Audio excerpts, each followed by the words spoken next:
Tout savoir sur le parler en langue. Fernand Legrand. Chapitre 6. L'interprétation. Nous allons à présent aborder le don de l'interprétation. Au charisme des langues, le Saint-Esprit y a adjoint celui d'interpréter ces langues. À la Pentecôte, les disciples, s'étant mis à parler miraculeusement dans des langues étrangères, que la foule comprenait, il n'y avait pas lieu de les traduire.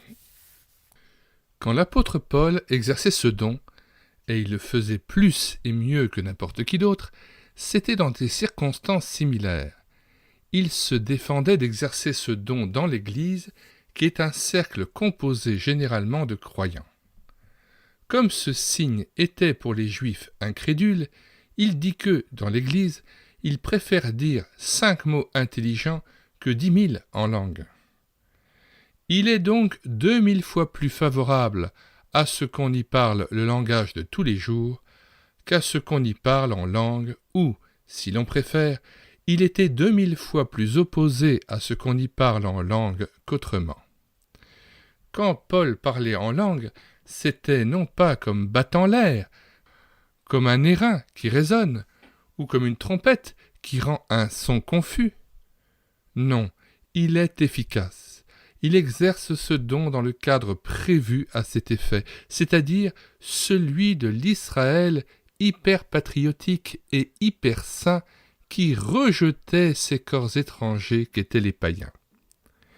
Si on le suit dans ses nombreux voyages, on le trouve partout et toujours en conflit avec les Juifs, et même avec ses frères juifs convertis qui étaient en désaccord avec lui sur ce point capital.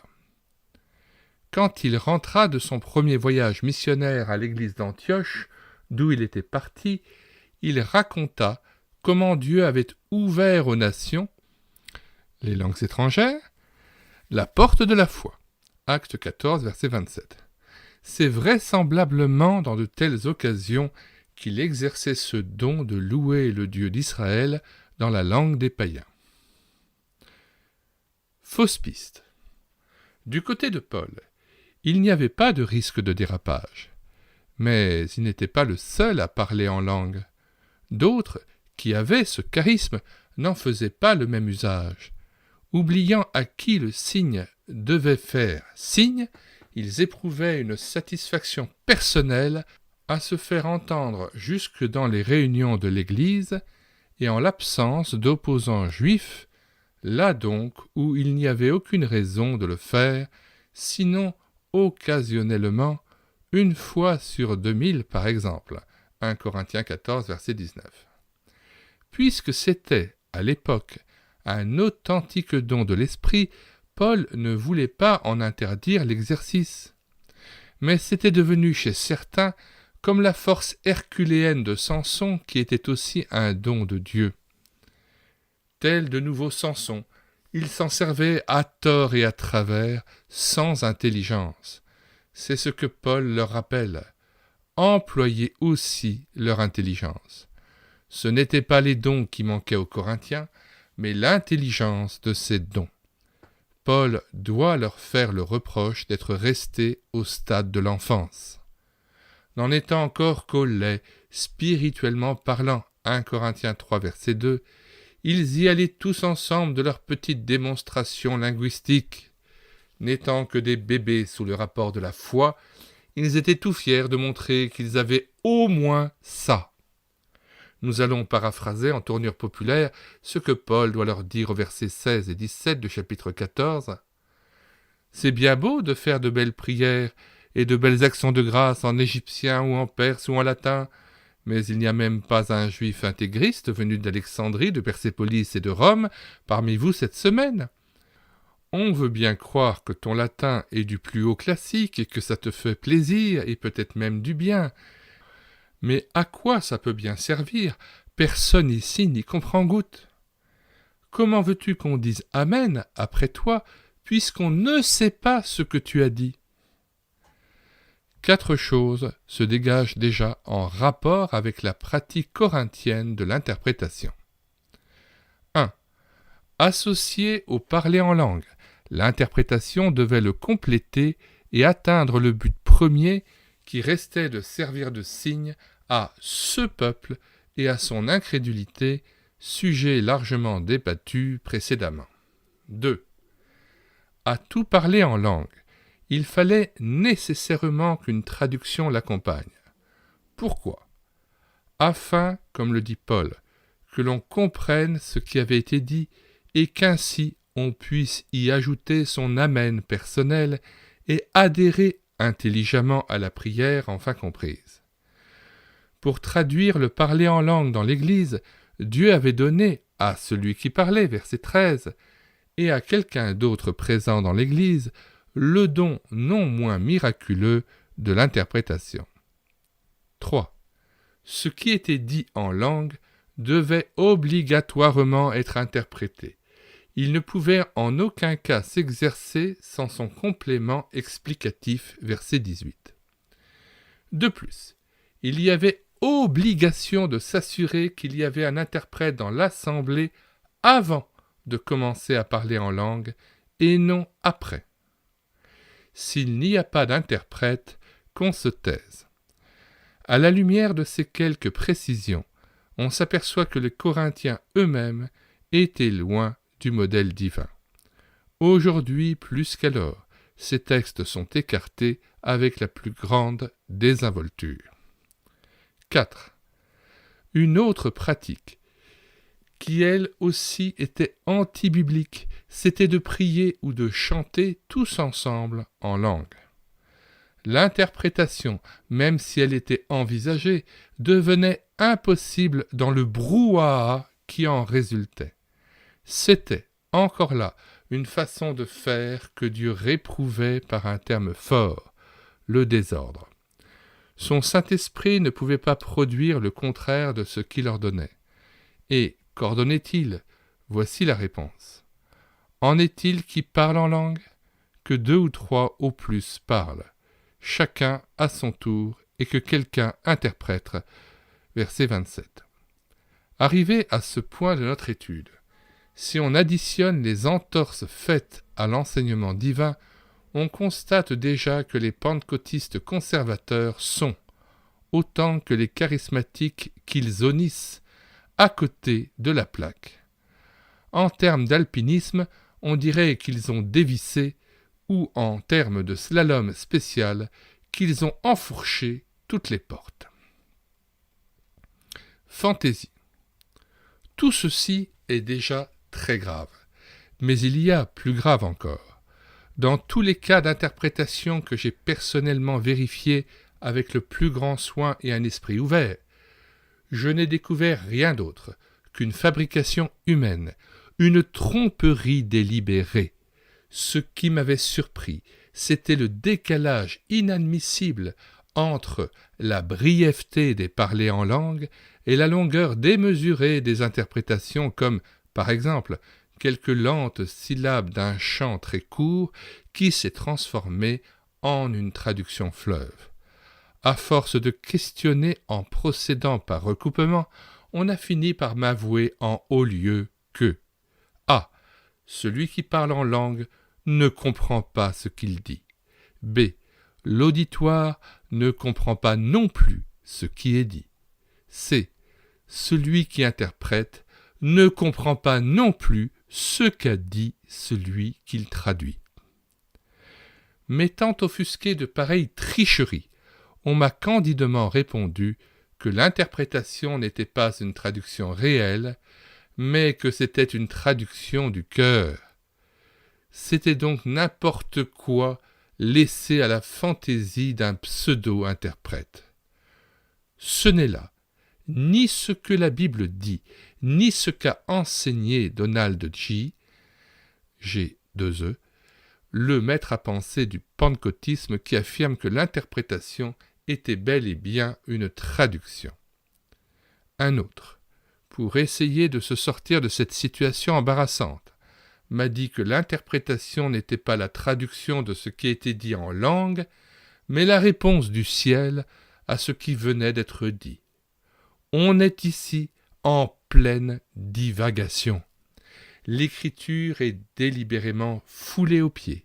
Cette parole qui précise au verset 16 que les actions de grâce en langue devait être interprété de telle sorte que l'on comprenne ce qui est dit afin que l'auditoire puisse marquer son accord et faire sienne ses actions de grâce en disant « Il en est ainsi, Amen ». Un autre responsable charismatique a osé me dire qu'un seul parler en langue pouvait engendrer plusieurs types différents d'interprétation. Si je comprends bien, c'est comme un semis de froment qui, à la récolte, donnerait aussi du maïs, de l'orge et du tournesol sans que le fermier s'en étonne. Peut-on s'attendre à ce qu'une chatte donne naissance à des chiots, des chatons et des poussins? Et personne ne s'indigne quand, dans le domaine spirituel, un parler en langue engendre plusieurs types d'interprétations. Existerait-il un darwinisme charismatique et assisterions-nous là à une sorte de mutation des espèces? Devais-je accepter passivement sans crier à la fraude? Une vraie traduction. Pour se convaincre que l'interprétation dont il s'agit est une vraie traduction, le terme herménéia employé ici par Paul se retrouve ailleurs dans le Nouveau Testament. En voici quelques exemples. Marc 5, verset 41. Ayant pris la main de l'enfant, il lui dit « Talitha koumi », ce qui, interprété, herménéia, est « Jeune fille, je te le dis, lève-toi ». Jean 1, 38. Rabbi, ce qui est interprété, herménéia, signifie maître. Jean 1, 42. Nous avons trouvé le Messie, ce qui, interprété, herménéia, est Christ.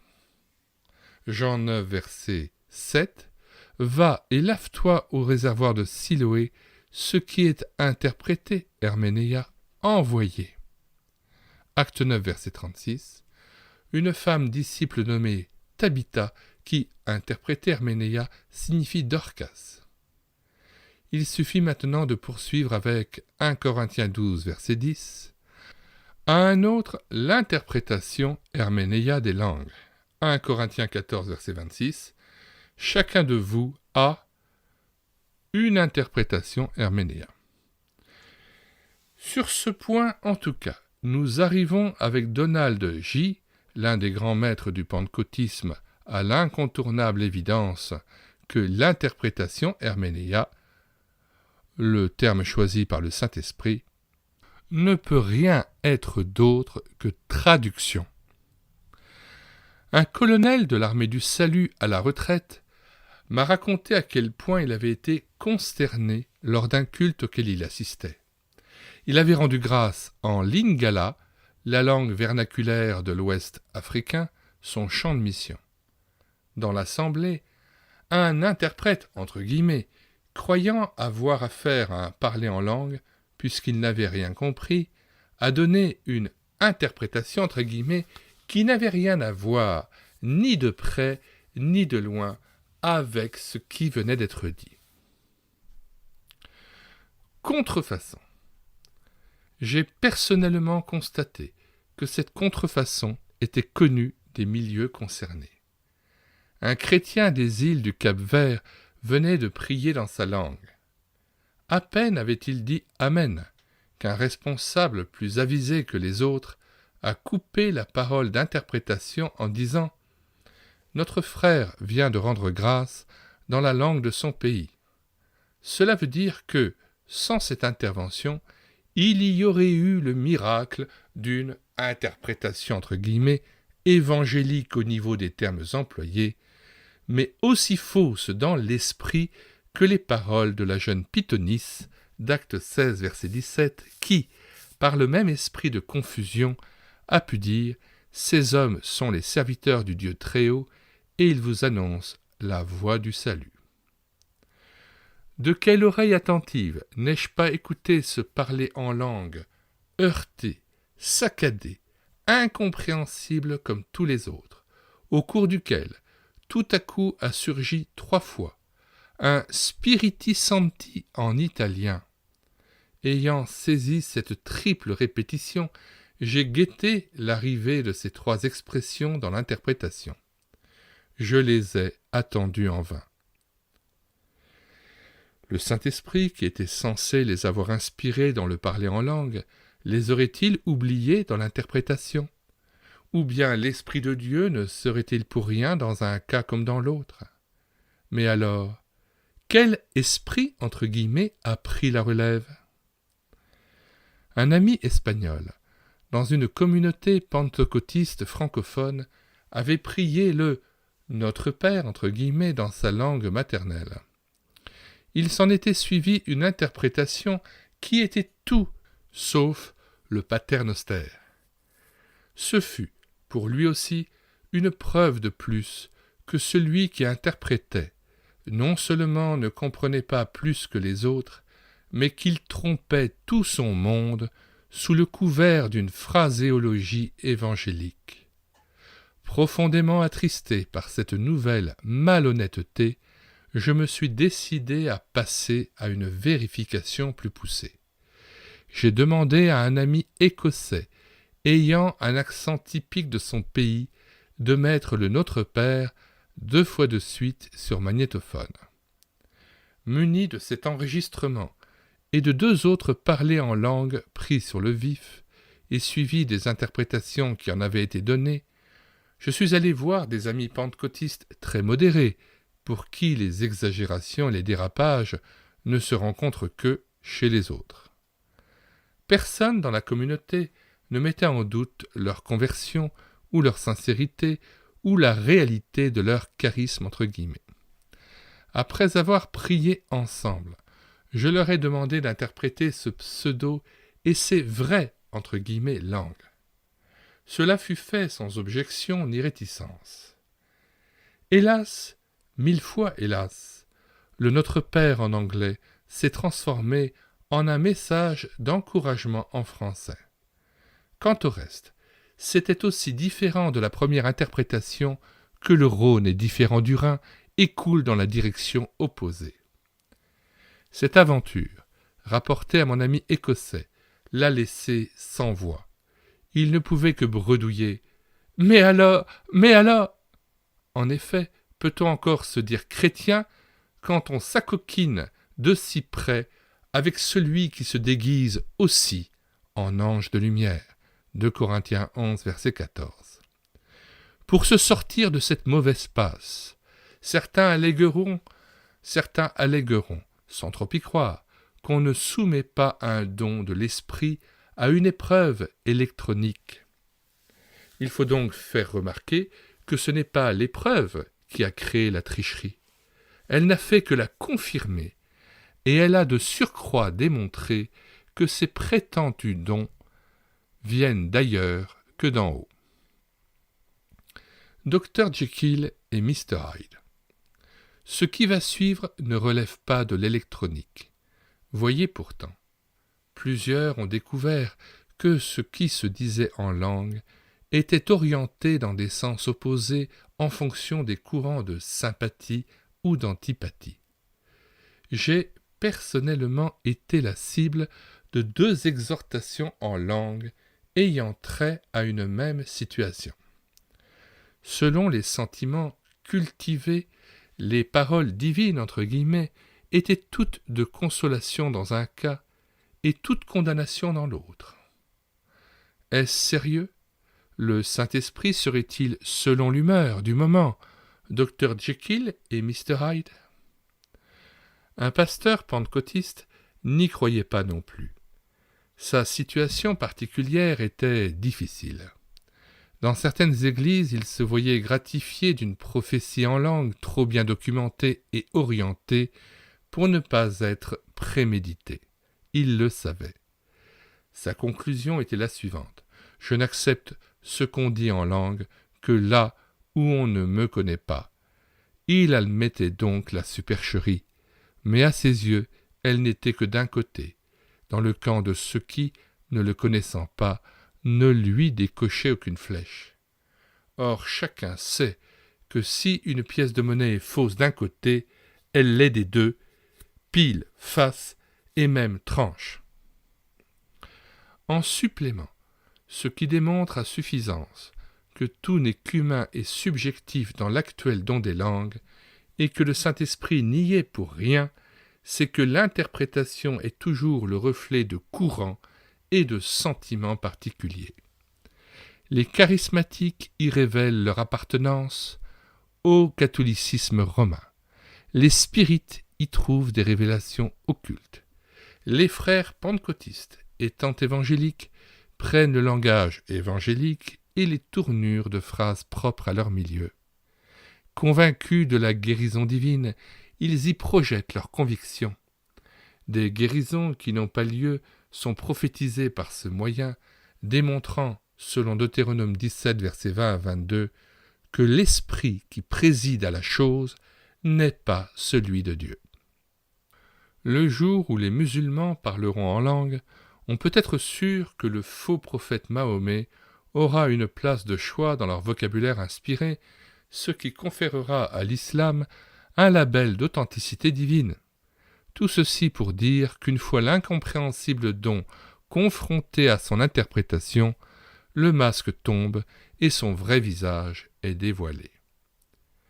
Immunité diplomatique.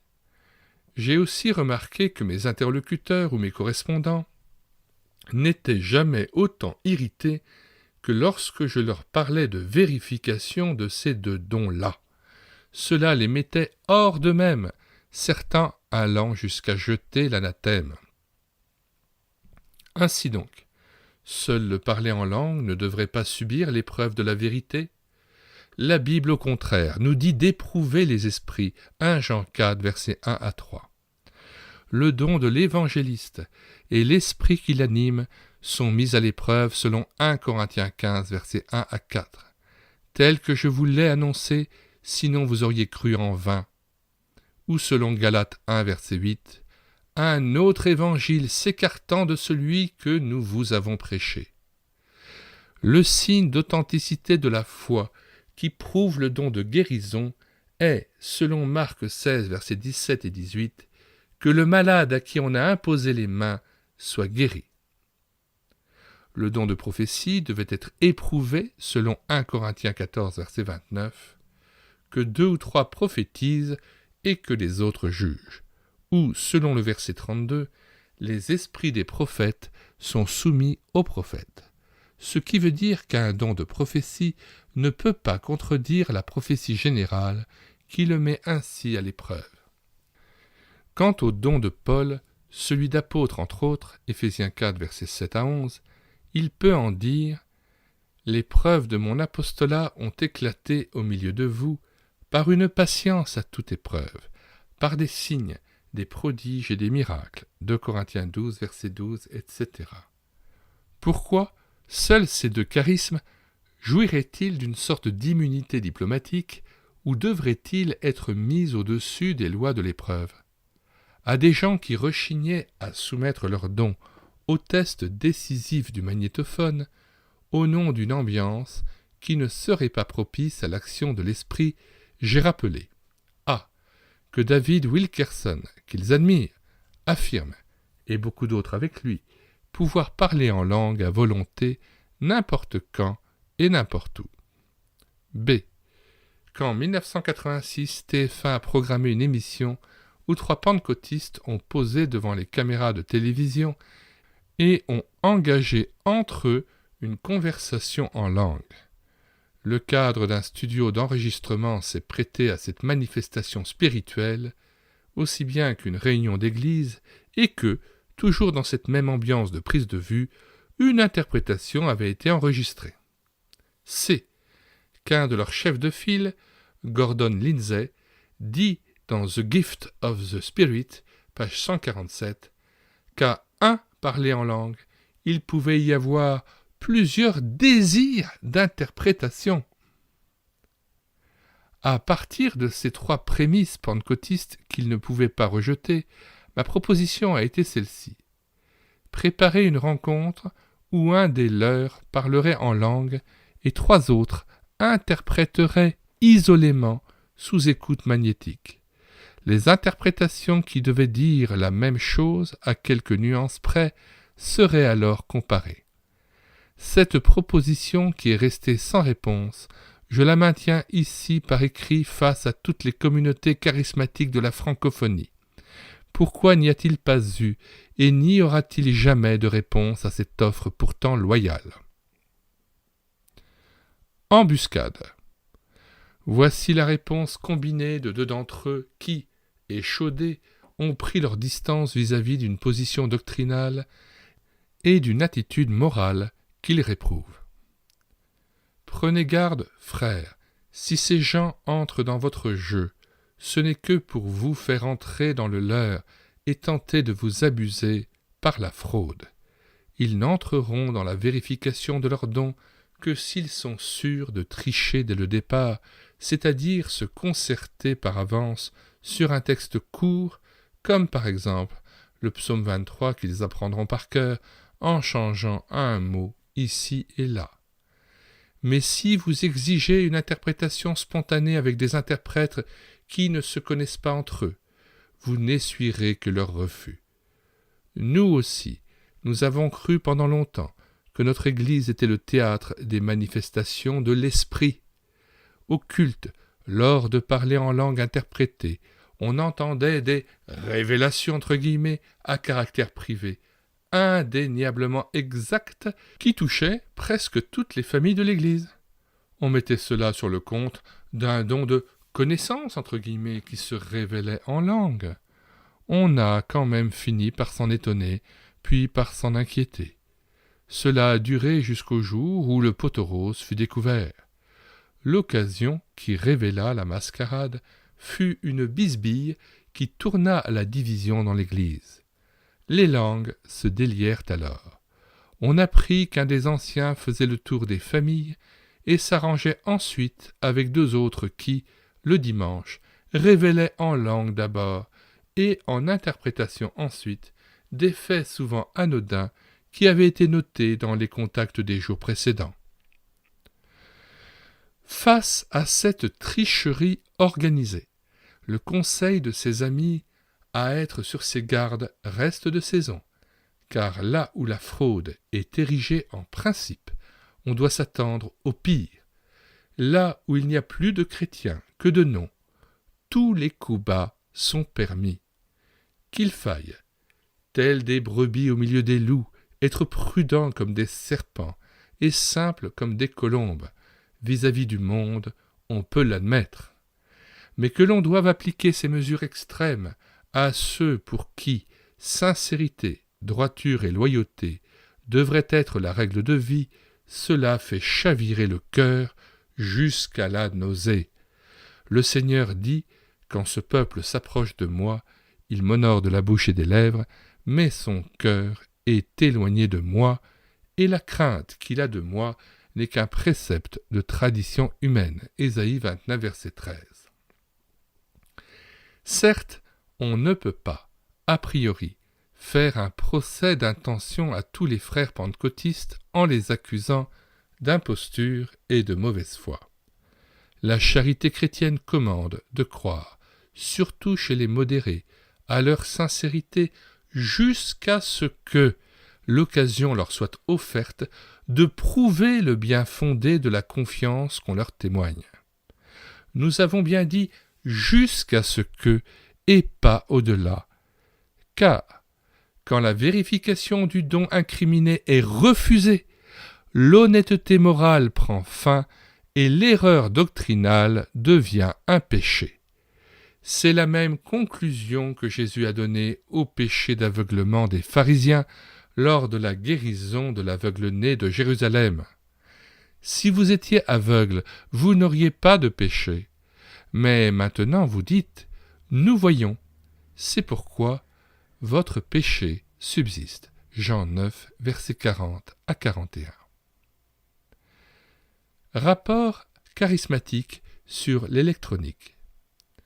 Obstinément, beaucoup, pour ne pas dire tous, refusent l'épreuve magnétique sous le fallacieux prétexte qu'on n'a pas le droit de soumettre un don de l'esprit à un examen électronique.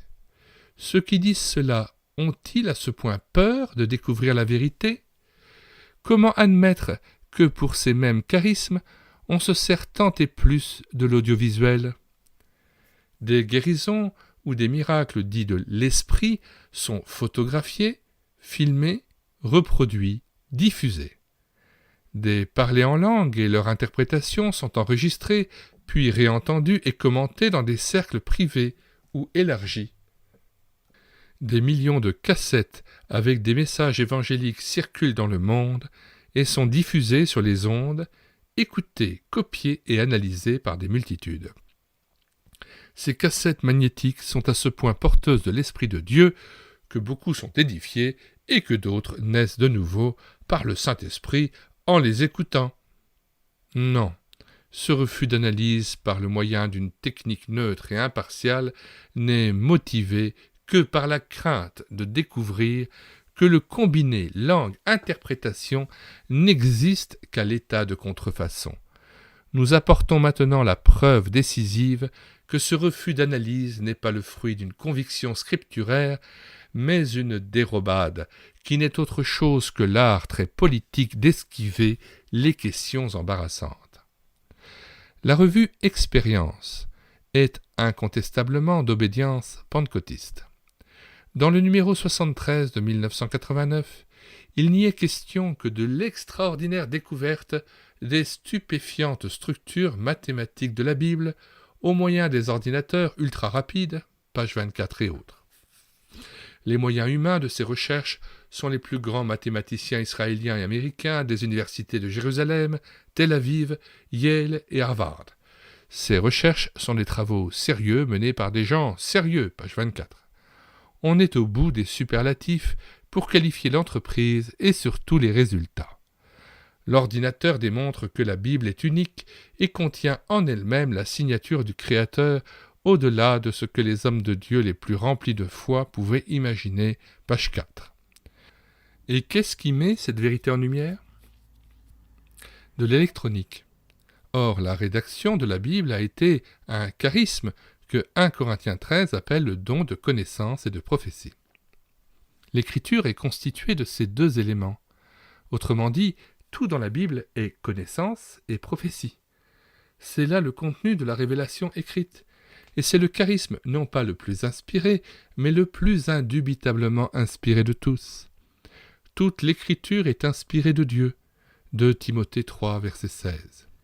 Et ce n'est pas par une volonté d'homme qu'une prophétie a jamais été apportée, mais c'est poussé par le Saint-Esprit que des hommes ont parlé de la part de Dieu. 2 Pierre 1, 18.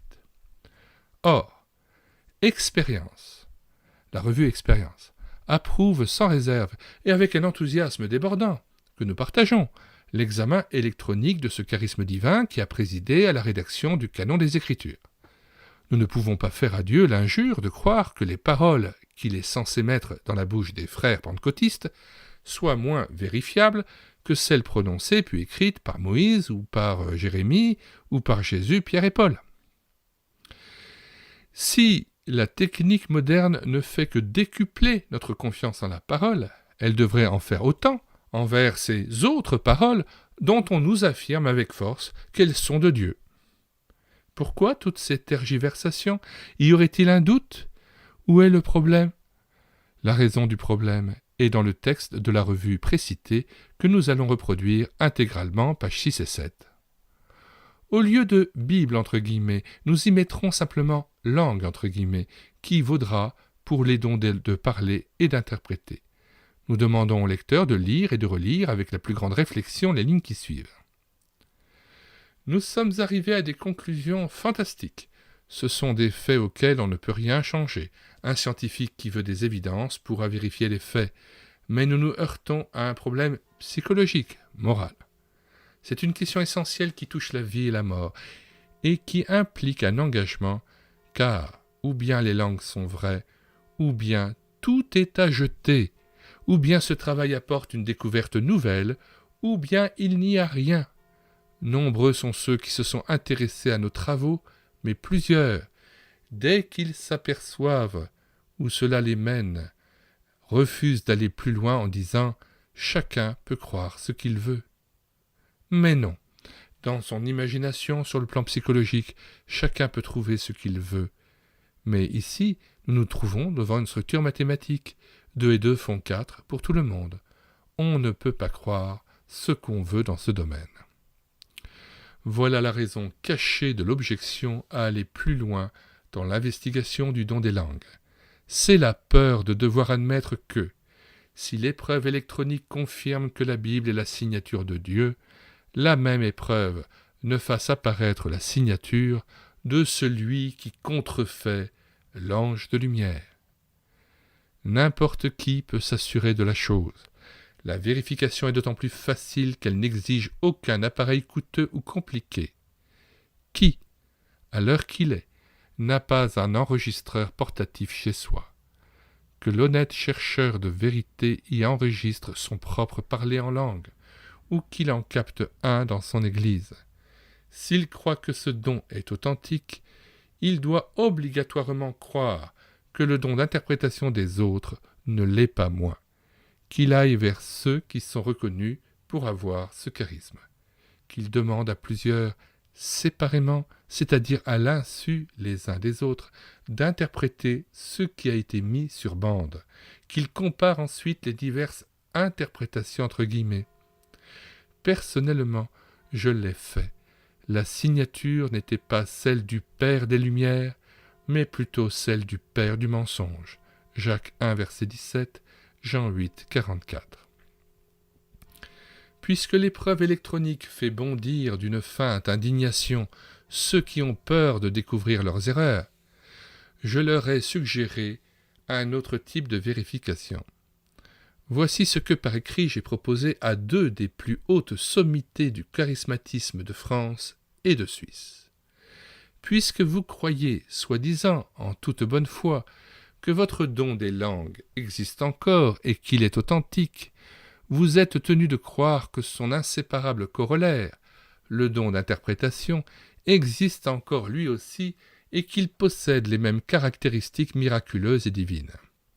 Nous prendrons chacun 2 témoins, et nous irons tous ensemble dans une assemblée charismatique de mon choix, où personne ne nous connaît et où l'interprétation de tout parler en langue est exigée. Pendant le culte, j'y parlerai votre charabia, et vous, mon baragouin. Nous constaterons alors que de ces 2 « rien du tout » entre guillemets du vôtre autant que du mien, vont sortir 2 interprétations 100% évangéliques au niveau de l'énoncé, ce qui démontrera que toute l'affaire n'est rien d'autre que fabrication humaine et vulgaire contrefaçon. Ayant constaté la fraude, vous, moi et nos témoins, nous établirons sur le champ un rapport des faits que nous signerons et que nous enverrons à toutes les églises de nos 2 pays. Le premier n'a jamais donné suite à cette proposition. L'autre a décliné l'offre dans une lettre où il m'accusait d'être à la fois un blasphémateur contre le Saint-Esprit et un faux prophète. Un chrétien serait-il encore digne de ce nom s'il se montrait moins honnête que les abominables prophètes de Baal qui, eux, acceptèrent le défi d'Élie quant à l'authenticité de leur Dieu? 1 Roi 18. Explication. En ce qui concerne les langues et leur interprétation, comment expliquer que des gens dûment ou prétendument convertis, nés de nouveau et dont la vie a été changée, parfois même en profondeur, puissent être à ce point manipulés par le père du mensonge? Cela paraît impossible. Un vrai chrétien ne peut ni mentir, ni continuer à se mentir à lui-même systématiquement. Cela mérite une explication. Il faut avoir vécu ou côtoyé largement ces milieux pour saisir l'atmosphère dans laquelle ils baignent à longueur d'année. Par exemple, on comprend mieux la vie décousue d'un Samson quand on sait qu'il vivait à une époque où chacun faisait ce qui lui semblait bon. Samson était un enfant du siècle conditionné par son entourage. C'est vrai pour un chrétien qui évolue dans une communauté où l'usage du tabac est admis, où des conducteurs montrent l'exemple et où l'on a bien soin de ne jamais souffler mot sur le sujet. Ce chrétien ne sera jamais délivré de l'asservissement de la plante à Nico. Il en aura d'autant moins envie que la drogue aura passé dans son sang et dans son mode de vie sans que sa conscience en soit alertée. Pourquoi se repentirait-il d'un lien que son entourage approuve ou en tout cas ne désapprouve pas? Idem pour le catholique qui ne peut se séparer d'une mondanité qui lui est tellement naturelle que sa vie religieuse en est imprégnée. Du porche de l'église, il passera sans transition à la porte de la taverne d'en face, y jouera aux cartes avec les amis, pointera le tiercé ou le loto sportif, poussera la chansonnette en trinquant avec son curé qui lui confiera l'organisation du prochain bal paroissial. La mondanité ambiante qu'il partage l'empêchera de prendre conscience de son état de perdition. Il croira de bonne foi plaire au bon Dieu et ajouter une bonne œuvre à la fabrication de son salut.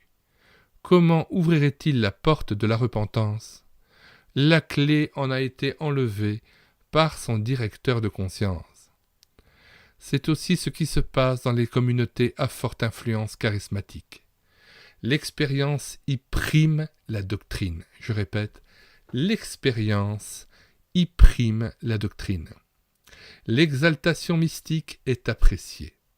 Historiette, expérience, témoignage, vision ou prophétie y supplante l'étude sérieuse et en profondeur de la parole de Dieu.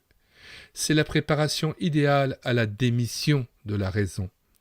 Le manque de foi est stigmatisé à outrance.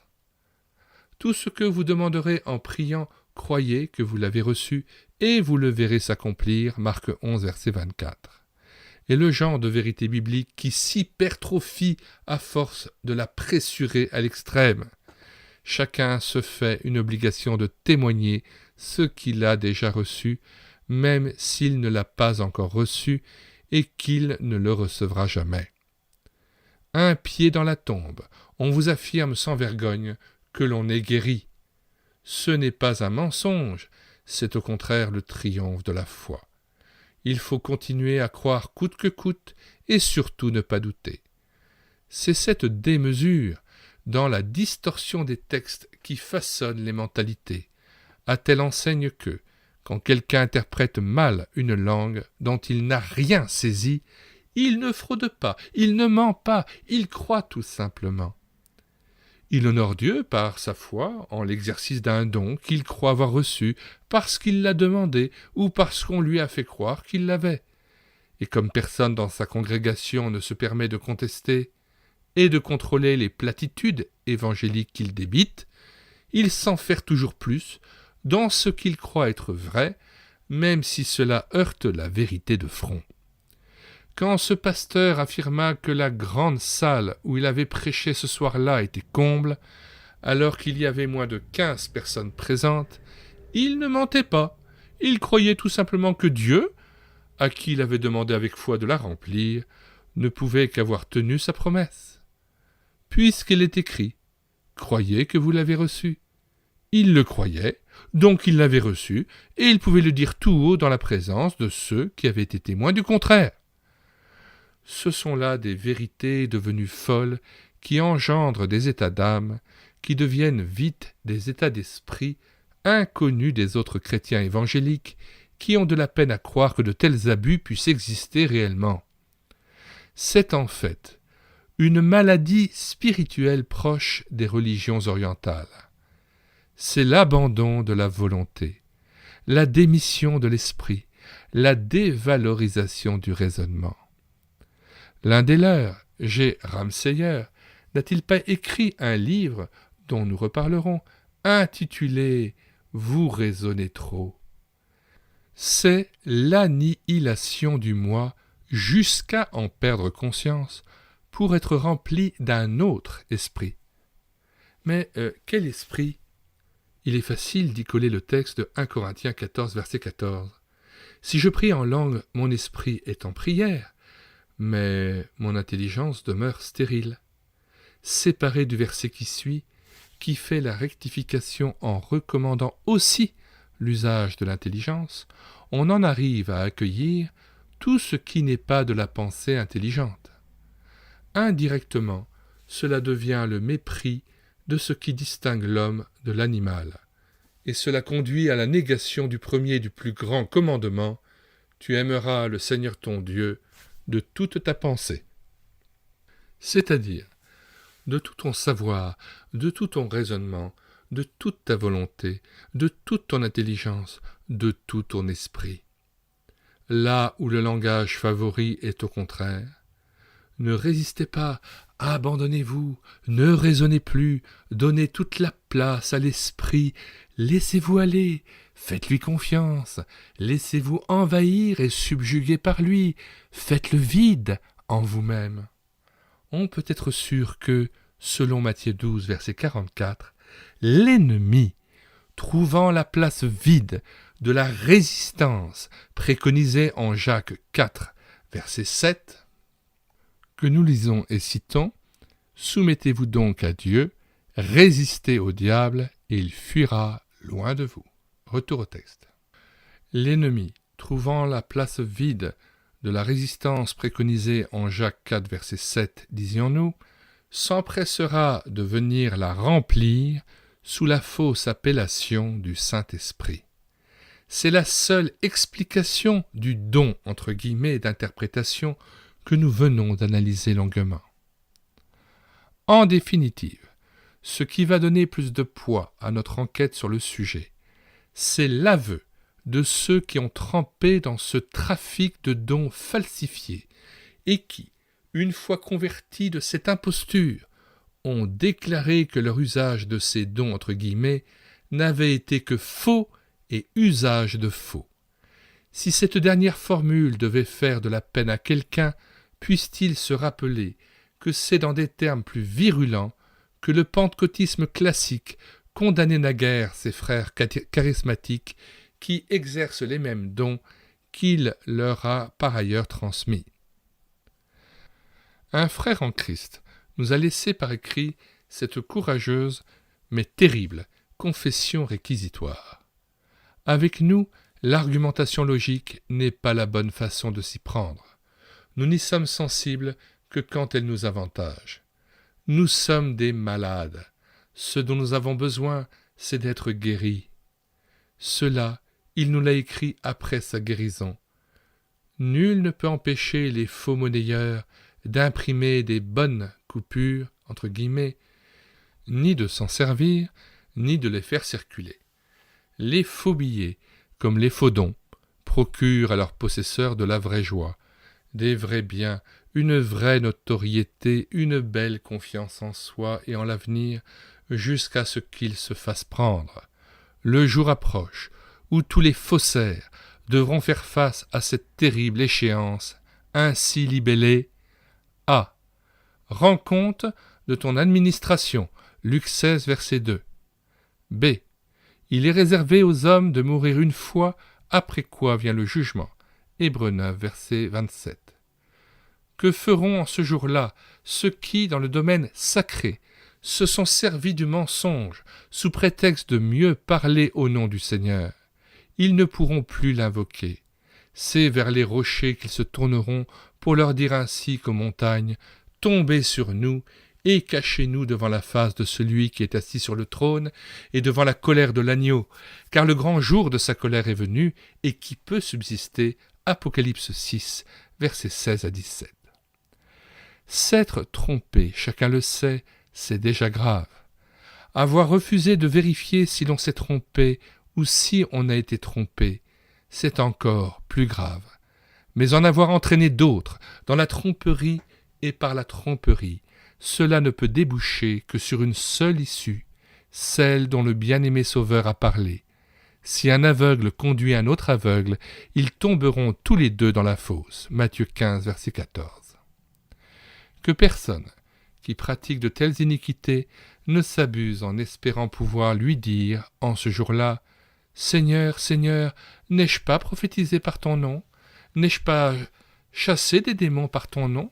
N'ai-je pas fait beaucoup de miracles par ton nom? » Alors je leur dirai ouvertement, « Je ne vous ai jamais connu. Retirez-vous de moi, vous qui commettez l'iniquité. » Matthieu 7, versets 22-23. La vieille horloge. Quand j'étais un jeune garçon, mon père revint un jour à la maison avec une antiquité. C'était une horloge en bronze ciselé sous globe en verre, représentant une scène et des personnages champêtres. Chaque visiteur avait droit à une contemplation de l'objet, accompagnée de commentaires sur cette précieuse œuvre d'art. On remontait le mécanisme avec d'infinies précautions. C'était un cérémonial quasi religieux. Pendant 15 ans, cette pièce d'orfèvrerie a trôné sur la cheminée du salon, faisant bien des envieux. Je passais de longs moments à contempler cette merveille qui sonnait les heures et les demie. Elle prenait bien 20 minutes d'avance entre 2 remontages, mais ça, on le gardait pour nous. Vénérable pendule, qui depuis si longtemps supportait le temps, tout en le traversant et le marquant. Elle fut notre fierté pendant 15 ans. Quand mon père mourut, il fallut s'en séparer. Ma mère et moi avons pris conseil d'un spécialiste pour en fixer le montant. L'homme en indiqua un prix tellement dérisoire que nous en fûmes choqués. Comment? Une antiquité de bronze travaillée pour une croûte de pain? Avec un sourire navré, l'expert prit le trésor dans ses mains, l'inclina et me fit voir l'intérieur. Ce n'était que de l'étain coulé, recouvert de dorure. L'authentique était tout en toc. Ce n'était qu'une imitation sans valeur réelle. On a eu quand même le cœur gros de la voir partir, elle qui nous avait donné de la joie, du rêve, du bonheur même, et surtout l'illusion d'une certaine richesse, d'un plus, qui, finalement, n'était qu'un moins, puisque mon père avait fait un marché de dupes. Cela ne serait pas arrivé si, au départ, il avait fait faire une simple expertise. Le parallèle avec le parler en langue est évident. Nous aurions pu garder la pendule et son triste secret, et en secret, continuer à admirer son clinquant, à rêvasser en écoutant avec extase ces tintements bi-horaires, tout chargés d'une vraie fausse histoire. C'est ce que beaucoup font avec le parler en langue. L'expertise biblique et magnétique leur a révélé ce qu'ils pressentaient confusément, à savoir que ce n'était au mieux qu'une extase psychique sans rapport, ni de près ni de loin, avec l'antique authenticité apostolique. Mais ils ont de la peine à se détacher de leurs souvenirs, de leurs états d'âme, des rêves caressés, du tintement des paroles qui ont marqué leur parcours. Pour en revenir à notre horloge, ce qui aurait été plus grave que d'en garder la nostalgie, ce qui déjà aurait été une façon de me mentir à moi-même, c'eût été de mentir aux autres en continuant à leur en parler comme si elle était authentique et d'aller jusqu'à essayer de leur refiler la marchandise. Faire l'article. C'est hélas ce que beaucoup font dans le domaine des choses sacrées. Ils organisent des réunions de recherche et d'attente, et ils font l'article. La façon dont ils s'y prennent sonne aussi faux que ce qu'ils proposent. Ce qui va suivre n'est que le pâle reflet de ce que nous avons vu et de ce qui nous a été rapporté par des témoins oculaires. Commence d'abord la séance d'échauffement, où tous les déboires des non-baptisés dans l'esprit sont passés en revue, et où toute la panoplie d'efficacité et de puissance a été évoquée pour ceux qui parleront en langue. Quand l'auditoire est acquis à d'aussi brillantes perspectives, et qui ne succomberait pas au charme de ce mental training, on passe à la phase active. C'est alors la prière intense, émotive, l'attente de l'événement surnaturel, au milieu de soupirs, de paroles et de cris confus, allant presque toujours jusqu'à la vocifération. Puis vient l'imposition des mains accompagnée d'appels tonitruants et d'ordres donnés à l'esprit pour qu'il ou il tombe sur le chercheur. Ce dernier est alors pressé de prier dans l'espoir qu'il ne le fera plus en français. Un de mes amis a été jusqu'à être fouetté avec une ceinture de cuir pour que sorte de lui le démon qui l'empêchait de parler en langue. Quand le sujet est résistant, son conseiller le poussera jusque dans ses derniers retranchements. Il lui inculquera une courte phrase comme « Alléluia, Jésus est vivant !» qu'il devra répéter 10 fois, 20 fois, 50 fois de plus en plus vite, encourageant cela par des « encore plus vite, jusqu'à ce que, n'en pouvant plus, sa langue se retourne dans sa bouche et émette des sons forcément étranges. Une clameur de victoire saluera ce baptême dans l'esprit. Suivront alors félicitations, embrassades, accolades, visages rayonnants et regards larmoyants. Depuis quelques années, dans certaines communautés, une nouveauté est à l'honneur. Les nouveaux baptisés de l'esprit, afin d'être sûrs de persévérer dans cette voie, pourront suivre des cours de parler en langue. Révoltant, diront certains, n'est-ce pas là, au nom du Saint-Esprit, une façon de blasphémer contre lui? S'il est des frères pentecôtistes qui sont outrés par ces pratiques proprement scandaleuses, beaucoup d'autres, par contre, racontent ces choses le plus naturellement du monde, donnant leur pleine adhésion à ce lavage de cerveau qu'ils ont subi et qu'à leur tour, ils font subir à d'autres. Paul dirait de ces gens, ils mettent leur gloire dans ce qui fait leur honte. Philippiens 3, verset 19. Dans notre région, un homme exerce le don qu'il s'est découvert, celui de conduire des jeunes enfants dans le baptême du Saint-Esprit. Avec l'accord des assemblées de l'endroit, il visite les familles chrétiennes et enseigne aux enfants comment parler en langue. Certains frères du mouvement diront que cela ne se passe pas chez eux. Mais allez donc savoir. Cet ami pieux et tranquille qui se défend d'extrémisme quand il vous parle seul à seul, pourquoi se transforme-t-il en agité quand il rentre dans son cercle? Ces frères chrétiens prenaient un air navré quand je leur rapportais de tels excès. Étaient-ils sincères quand ils m'ont donné la réponse passe-partout? Cela se passe chez les autres, mais pas chez nous. C'est chez eux pourtant que, dans la banlieue parisienne, je me suis trouvé inopinément à la réunion de prière de leur groupe de jeunes, auquel j'allais m'adresser 1 heure plus tard. Ce que j'y ai vu et entendu défie toute description. Les lignes qui suivent sont écrites devant Dieu. J'emploie la formule 4 fois utilisée par Paul. Je dis la vérité, je ne mens pas. Voici la seule comparaison capable de faire comprendre de quoi j'ai été témoin ce soir-là. Un jour, je me suis arrêté sur l'aire de parc d'un grand supermarché à Bienne, occupé en partie par la ménagerie d'un cirque. Je suis arrivé à l'heure du repas des fauves. C'était effrayant de les entendre rugir. La réunion de prière à laquelle je fais allusion, c'était ça. Clameur, rugissement, vocifération, où chacun semblait vouloir crier plus fort que tous les autres ensemble, au point que je me suis trouvé en train de contre-prier intérieurement. J'étais atterré, c'est bouleversé jusqu'à l'écœurement que je suis sorti de là. Note 1. À quelques décibels près, j'ai personnellement subi 2 fois encore cette navrante expérience.